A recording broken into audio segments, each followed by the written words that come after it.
to another adventure. This is episode 20, and you may have noticed that it's a little bit quieter, and that is because I've got myself a brand new PC. I won't bore you, but if you're interested, the specs are in the description, but I mean, I can tell you now that it should allow for quite a performance boost in these videos and in all my videos, and it's also largely liquid cooled, so it runs quite a bit quieter than the old one did.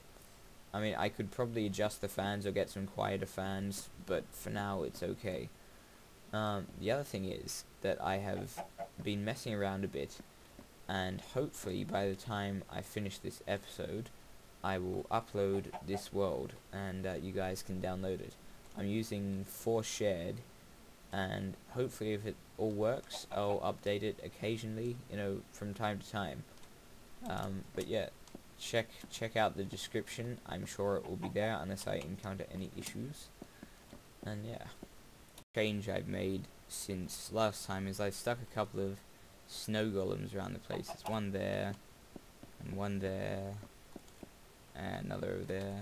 I mean, I'll place some more around, but I've just stuck them on towers so they're safe from mob attacks, and hopefully, I mean, they don't really damage them, but it can just be entertaining to watch, and it helps in a way. The other thing I might do later is, because they actually attract mobs by attacking them, I might have like a mob system underneath the tower, and underneath all the towers, probably linking somewhere into the lab or something, and hopefully we might actually get the first mob system. I haven't actually done a mob system yet, so that should be interesting. Just down the harbour now, or what will be the harbour, I guess. It's just the other side of the mountains, like that's the dam there, and you can see the path. What I wanted to do in this episode was the first part of this, and that would be of this sort of harbour section, and that would be to build a lighthouse.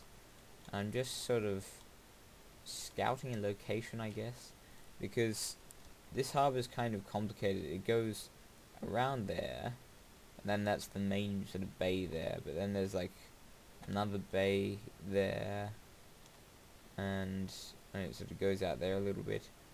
I'm just thinking, and I don't know whether I want it down at water level or up on the mountain. I do have, because I'm running 1.2.3, so I have the higher map now, but I think I might it's really hard to tell, because if I have it lower down, it's sort of it looks better, but it's difficult to see from far away. So if I want to land a landmark, it might be better to have it higher up. Maybe on that, maybe over here, just on this little thing of dirt there. The only thing is, if I want that wired in though, apart from going out to it, it would be really difficult to wire it all the way back to the base. But then, I mean, in this area it would be kind of difficult too anyway.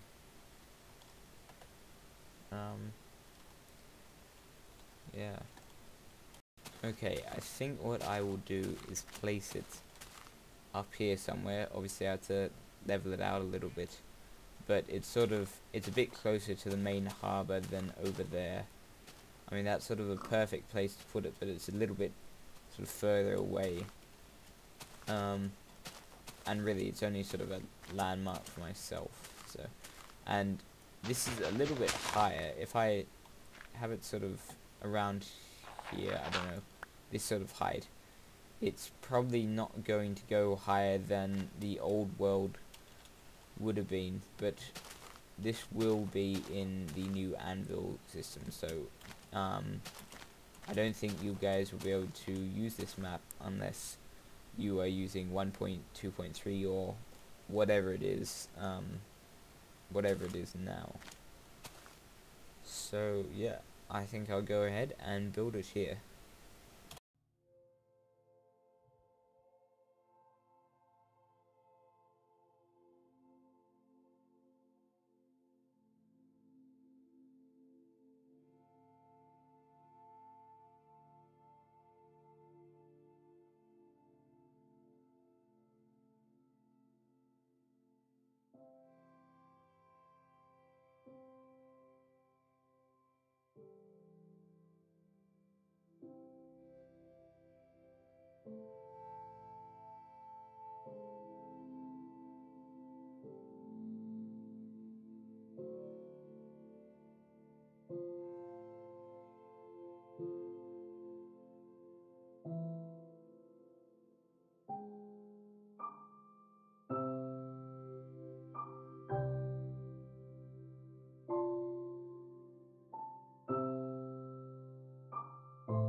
Guys, we're in a new test world because the other one was getting a little bit cluttered.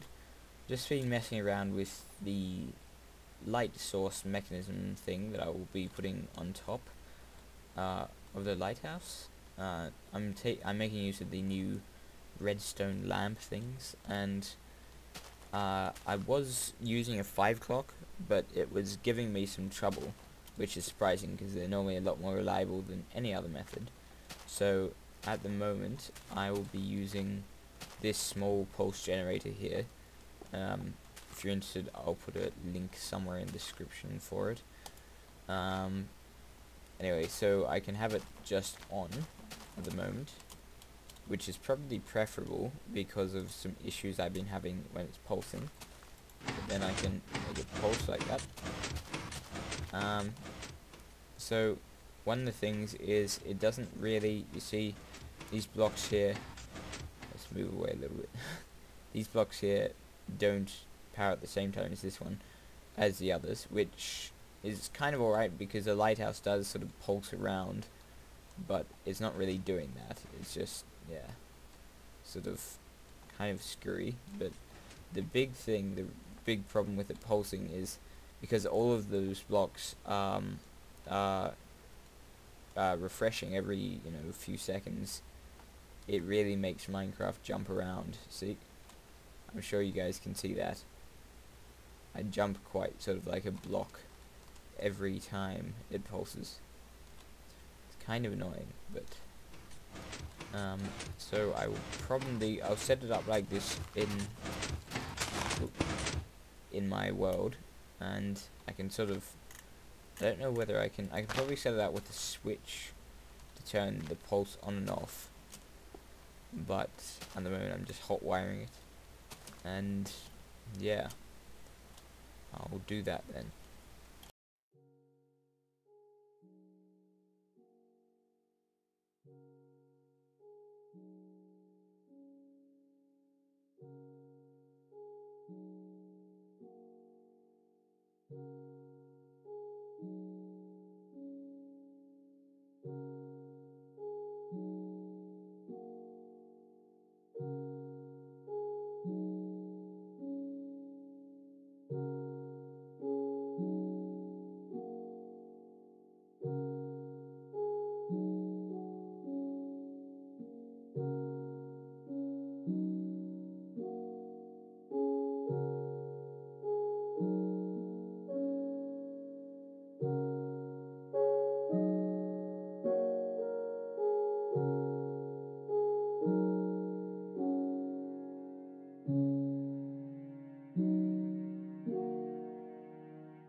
Okay, I've got the top on and I've got all the wiring done now. I added an extra repeater here to the pulsar to just lengthen it a little bit. So I'll just hook it up and we can go and have a look. Okay, there it is. Can't really see it pulsing from here, but yeah, it stands pretty well, I think. I'm not completely happy with the roof. I might edit that a little bit, and it does adjust the frame rate a little bit. So I might just have it on instead of pulsing, but we'll see how that goes. That's about it for another episode. This has been episode 20. Kind of a milestone, not really, but you know, I like to think of it as a milestone. Don't forget to check out the world download, which should be up now. And if you have any suggestions, you can email me at TheEdwardo121suggestionbox@gmail.com. Apart from that, guys, that's about it. Until next time, I'm out.